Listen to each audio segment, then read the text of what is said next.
It's showtime.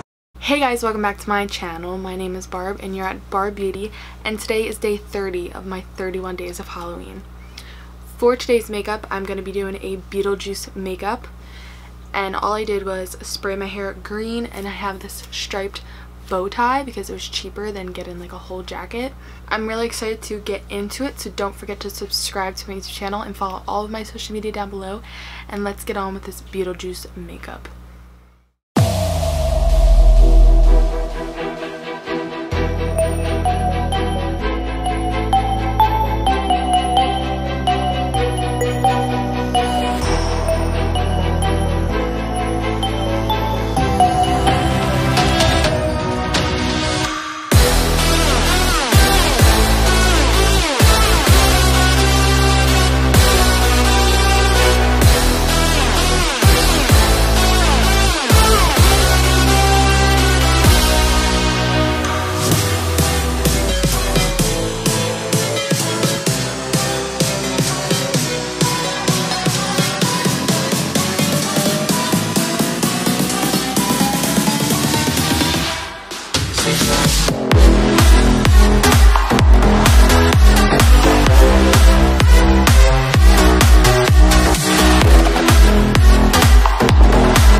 Okay guys, that is it for my Beetlejuice makeup tutorial. I really like how it came out, and it was probably one of the easiest makeups I've done in this series. I hope you liked it. I can't believe I have one more left, and I hope you stick around to watch it. Subscribe to my channel and don't forget to follow my social media down below, and I will see you in my next one. Bye guys.